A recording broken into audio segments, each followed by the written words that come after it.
Okay.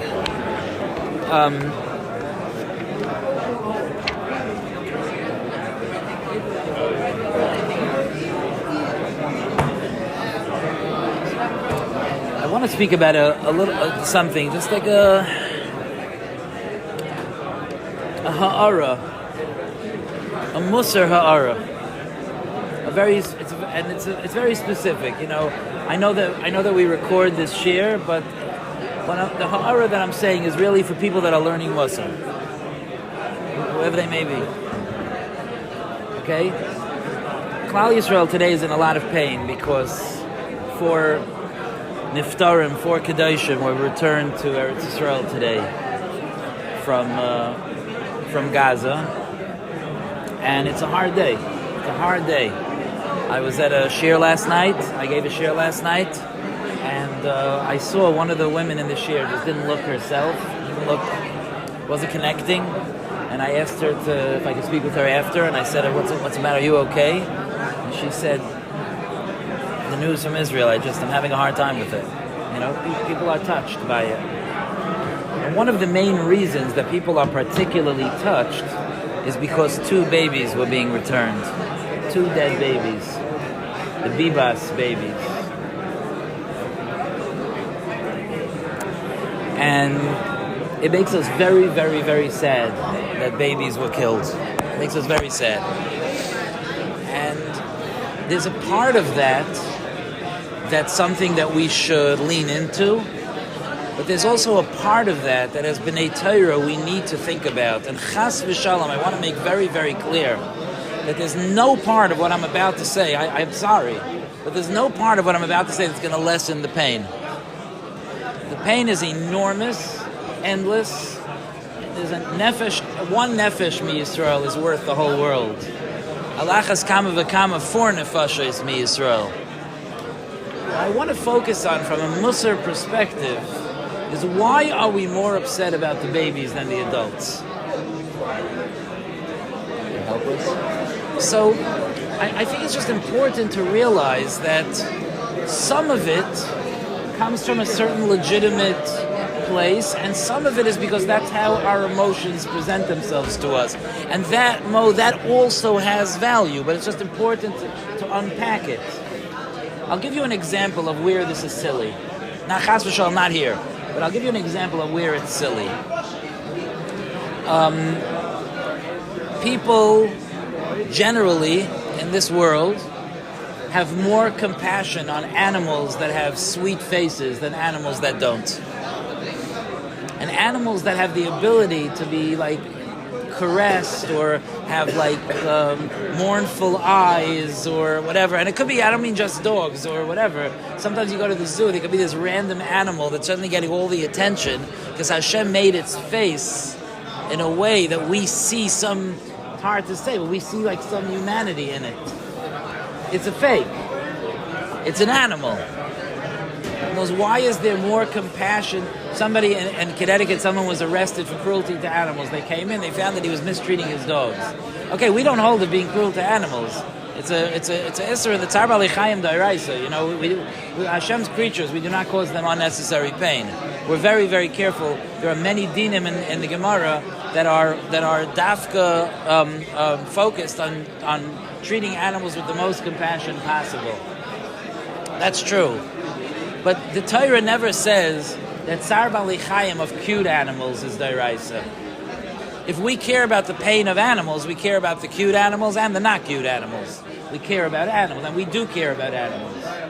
Of course, nowhere near what we care about people. But we care about animals, whether they're cute or not.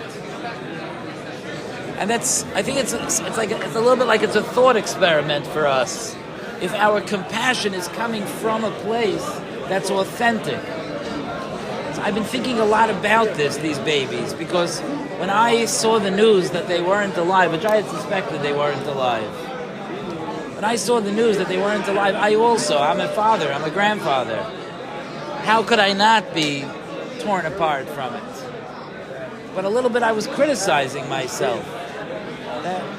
What about an adult person that was killed? Like, why would I be less torn apart for them? I'm not saying we should be less upset for the babies. I'm saying we should be more upset for everyone else. Why is an adult Jewish neshama less chashuv to me? He's someone's son. He's someone's brother. He's someone's father. Why is it less chashuv to me? And I think it's something for us to unpack within ourselves. Like we hear that these two cute redhead babies that you could just go nuts. I can't watch. They're putting out like videos and pictures. I can't look. I can't. I can't do it. I just. It's so painful to imagine these cute kids like that. But at the same time, I need to ask myself: just because cute kids play on my emotions, I'm a zaidi. I'm a very, very busy guy. I walk into my house. If I have a grandchild here, I'm toast. Like I can't get anything done. I'm totally distracted. There's a cute kid in the house. And even if it's not my own kid, I reached an age where I can be literally walking in a store and see a cute kid and just start smiling. I hope I'm not getting parents nervous. Who's the creepy guy with the beard? But I feel simcha when I see a child. Seeing a child makes me happy. I feel a certain joy for it. And I think it's a sign of humanity that we're like that. But I think we also have to recognize in terms of value that every yid has equal value. So I was thinking about it. Is it really legitimate to feel more sadness for these babies than for the adults? That's what I was thinking about on my drive here. And I thought of two things that might be contributing to our emotions. Number one, again, I'm talking about this just because I'm trying to teach myself and to teach you that not to just go along with our emotions without thinking. Our emotions are a good guide, but it's always valuable to consider what we're feeling and why. That's what makes us into the people that we are. And it occurred to me that one of the things that, what Moshe said is definitely true, that children are helpless. I'm going to get back to that in my second point.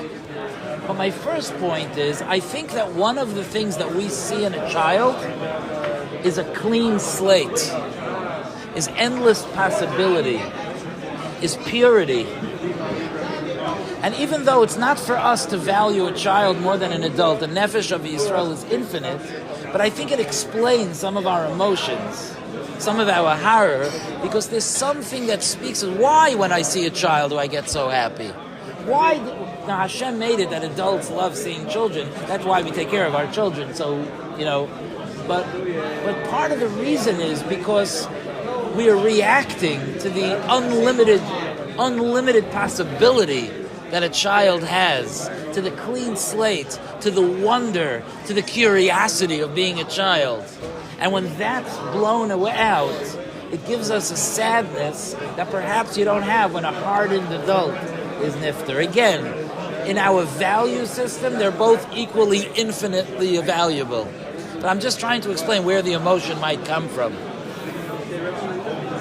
The second thing, which gets a little bit to what you said, is that I realize that it's not just that we feel worse about them than others. I think there might be some of you would be thinking to yourself, I'm not feeling worse about them than about others.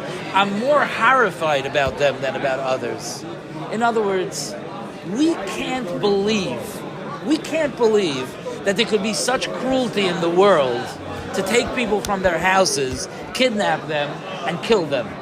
Our minds don't expand to understand that level of cruelty.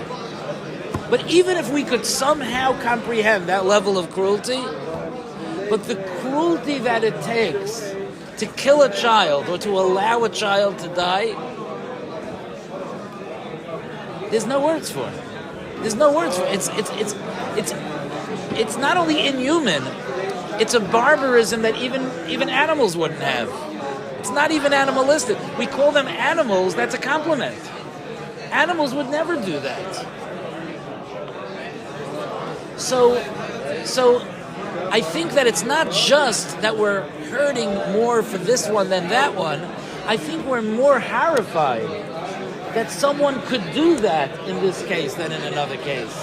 I think it shocks our sensibilities and our ability to wrap our heads around the tragedy. And I think perhaps that's what it is. And I think that is a legitimate feeling and a legitimate sadness. We're sad that there's such cruelty, that we're in such a dark gullus, that such inhumane things could happen. And we're sad about that. So anyway, just a little bit of a machshav about that. I'm on my way there. So literally, I was thinking about this. Usually this is my destination. And today, this is like, I said Tfilas Haderech, as we learned one of the Sundays recently, I said Tfilas Haderech driving here. I'm not saying it on the airplane, because it's the same trip. I'm on my way, B'derech La'alois L'Eretz Yisrael. I'm a Shliach Mitzvah right now. The truth is, there's no bigger mitzvah than learning Torah with you. That's the truth. But it is a time that the people enduring this gullus in Eretz Yisrael is on my mind.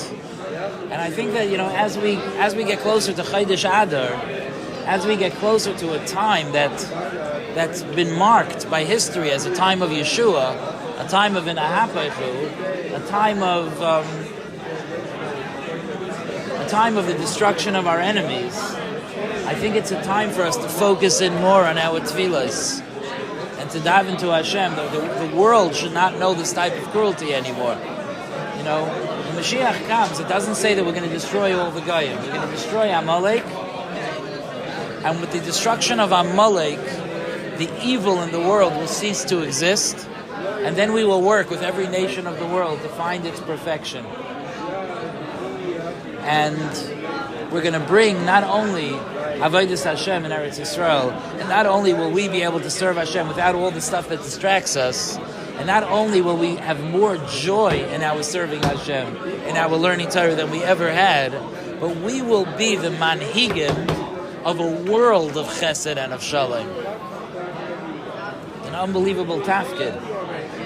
So I think it's something worth focusing on at this time. We're heading into Chodesh Adar before we turn around. I have time to learn a little Mesilas Yesharim? Okay. Going weiter in our Perek Yud test, we're in the middle of the last paragraph. So the first step was that we were envisioning that we're in front of Hashem.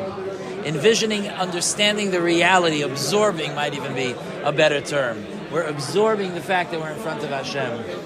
The second step was that we're focusing on Hashem's greatness.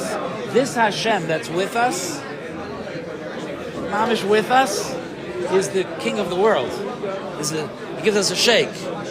The contrast, the greatness of Hashem and His closeness to us. But the next step is something that has to be done. Handle with care this next step. V'oid tzarech, third line in the last paragraph. V'oid tzarech sheyizbainen, a person also needs to be thoughtful.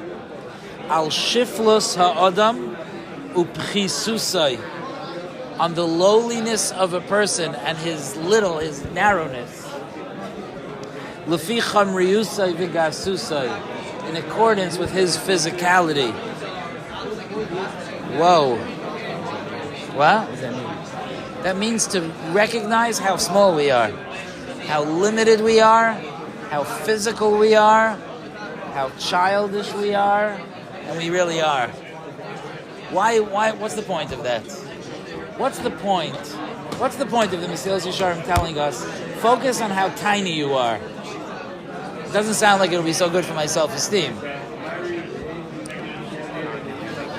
What? Yeah, but I don't know, the ego that I get from the fact that HaKadosh Baruch Hu is focused on me and with me, I don't know if that's a negative ego. Because of our relationship, part of the relationship is understanding that He's our Father and we step together to understand that relationship. Yeah, I think that's true, but I think you could take it even the next step. Take what you're saying and take it to the next step. I'll explain our lowliness in a minute, okay? But I want to first explain why I'm explaining our lowliness. HaKadosh Baruch Hu, I talked about this on Thursday night a little bit. HaKadosh Baruch Hu is called an Anav. Now, HaKadosh Baruch Hu has no reason to be an Anav. if I would say, Ellie, you are very creative. And you'd be like, that's right, I'm very creative. I did that all myself. Everyone would look at you like you did it yourself. You made yourself creative? What kind of stupid gaiva is that? You didn't make yourself creative. HaKadosh Baruch Hu gave you a gift that you're creative. It's a gift that you have from Hashem. Don't walk around with your chest puffed out because you're creative. Hashem made you that way. Elamai, you'll say, yeah, but I worked very hard on developing my creativity. Yeah, who gave you the strength to do that, and the wisdom to do that, and the determination to do that? Everything you have is from Hashem. There's no reason for any gaiva in your life, right? That's what we would say. But HaKadosh Baruch Hu, why is HaKadosh Baruch Hu humble? What's the point of his humility? He really is the one who created the world. He really is the one that created every midah. He really is the one. It really is Hashem. What? Hashem is great. In fact, Hashem created this world. Part of our job in this world is to honor Hashem. We say it every morning. Baruch Hu Elokeinu shebera'anu lichvaydai. To honor Him. So I said over Thursday night, in a certain context, let me broaden it for the purpose over here. The humility of HaKadosh Baruch Hu, and this is what I mean to continue your thought process. The anivas of HaKadosh Baruch Hu is that He spends time with us. Hashem is so great. And we are so small. And yet HaKadosh Baruch Hu chooses to be with us. The smaller I recognize I am, the greater I recognize Hashem's chesed. Even with me, HaKadosh Baruch Hu is prepared. I'm a physical person. You talk about a food, my mouth starts watering. My mouth waters like that. I could just mention some foods that you guys like, but like a little bit, there's an animal part of us. If right now they would start bringing in some platters of each one of you Kfir what you like, your favorite food, some platters, you would have a hard time concentrating on what I'm saying. You might be having a hard time right now because I just put those images into your head. We would be like, our eyes would be like, I always joke around about the way people look by a smorgasbord. It's amazing, It's just amazing to watch people. I have this thing, this long-standing thing. I've never done it, but I really should do it. And that is, before I'm going to a really, really, really fancy shmorg, to go out to eat first. And to walk in full. And then to watch everybody else, because I'm full. The thing is, we're such animals that, like, how full are you? There's a shmorg going on here, But I'm full. Now I'm watching the crowd. We mamish become like a tiger. We look around, our eyes dart. We're moving from side to side. We're looking at the different tables. We're like, if waiters are walking by, we're like moving along with them, And it's, and we're the holy one. Okay, I mean, the guy in the street do that every time a woman passes by, But we do. There's a certain chomrius in us. It's very hard to resist. I always have this image in my mind of this like chashuv looking person. You're walking by his shores, you're walking down, and he walks over to you, and he's like, "Where did you get that?" Like he wants that tongue. Yeah, that's what it means. You want to know what it means? That's what it means. That's chamriusay v'gasusay. We're very spiritual people, but we're also very physical people. And physicality has an ability to shut down the spiritual so quickly that it's unbelievable. When I go to Eretz Yisrael, so Levi Friedman takes me out to eat. And he treats me very well. We go out, we have a meeting there, a Landers meeting, and he usually orders a platter of different kinds of meats. Nice, right? That's very nice. I don't think I'm going to have time on this trip, but I'm coming back like tomorrow, but I have this thing. I don't know if anybody else there has it. I'm embarrassed, but I'm trying to tell them, embarrassed that when they start putting this stuff on the table, I don't hear a word that's being said anymore. The future of the yeshiva, what is that exactly? That's how our minds work. We're very physical. It's the way Hashem made us. And yet, Hashem, who's so kadosh, there's so many psukim in the Torah that describe the kedusha of Hashem. Hashem is completely kadosh in every way and in everything He does. And when HaKadosh Baruch Hu wants to spend time, who's He with? Who's He spending time with? Who's He listening to when He davens? Who's He paying attention to? Who's He interested in? Me, the guy who can't get his mind off the meat on the table. Hashem's interested in me. That's a cause for Yiras Shamayim, maybe to think twice, even when I'm in the grip of physicality, to think a little bit about the fact that Hashem is here, and to appreciate the greatness that HaKadosh Baruch Hu is bestowing upon us. And let's take it one next level before I run out of here. Kol shekain lefi hachatoim shechata me'oidai. And certainly, according to the sins that he has sinned. Think about it. I did Averos.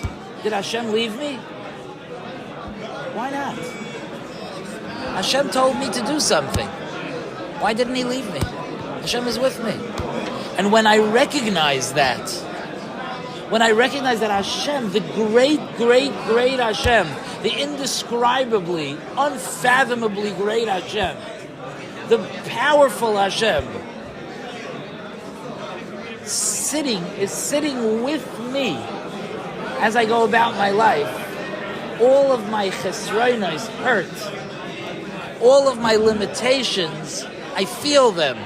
Because you have this also, when you sit with someone who's like better than you in something, you feel the boundaries of your limitations. When you're with the Melech Malchei Amlachim, you feel, I want more Kedusha. I don't want to be so physical. I want more. And it leads a person to a certain sense of awe in front of HaKadosh Baruch Hu. Ki al kol eila, with all of this, efshar, it's impossible. Shelo yechrad liboy, that his heart shouldn't tremble. V'lo yirash, and he shouldn't be like storming. V'oidai medaber dvarav lefonav yizbarach, when he's speaking to HaKadosh Baruch Hu, umazkir bishmoi, and he's mentioning his name, umishtadel leheirotzais loi, and he wants HaKadosh Baruch Hu to want him. Hu masha amar HaKasuv. This is what the Torah says. I will end with this. Ivdu es Hashem b'yira. Serve Hashem with awe. V'gilu. Listen very carefully. Pasuk in Tehillim. Listen very carefully. V'gilu b'ra'ada. Rejoice with trembling. Isn't that what we've just been learning? I'm trembling because I realize how small I am. I'm trembling because I've done Averos. Why would HaKadosh Baruch Hu want to be with me? I'm trembling because I'm so limited in front of the great Hashem. But I'm trembling with joy because nonetheless, HaKadosh Baruch Hu did choose to be with me. And Hashem is interested in me and He wants me. And if there's, I once had a situation where, a story I don't have time to tell you now, but I was in Eretz Yisrael, I ran out of money. A whole story, okay? I ran out of money. My Rosh Yeshiva called me upstairs to his house. I lived 2 flights down from him. He gave me a $2,000 check. I lived on that money until I moved out of Eretz Yisrael, okay? When he gave me that money, with the warmth and the classy way that he gave it to me, I just felt like I never want to miss a Seder. I want to do for the yeshiva. I want to deliver for the yeshiva. The Rosh Yeshiva wrote out a $2,000 check for me. I want to be there for the yeshiva. I have this netiyah. Al achas kama v'kama, so many more times over. I'm so limited. I make mistakes. I do averos. And HaKadosh Baruch Hu is relentless. He still wants to be with me. What feeling does that cause in me? I want to give him nachas. I want to show HaKadosh Baruch Hu how much I appreciate his interest in my life. I want to do for Hashem. What an unbelievably powerful motivator to grow in Avodas Hashem. I'm going to go now, Rabbi Say. Please hold down the fort while I'm gone. I couldn't make the trip shorter than I did. And I was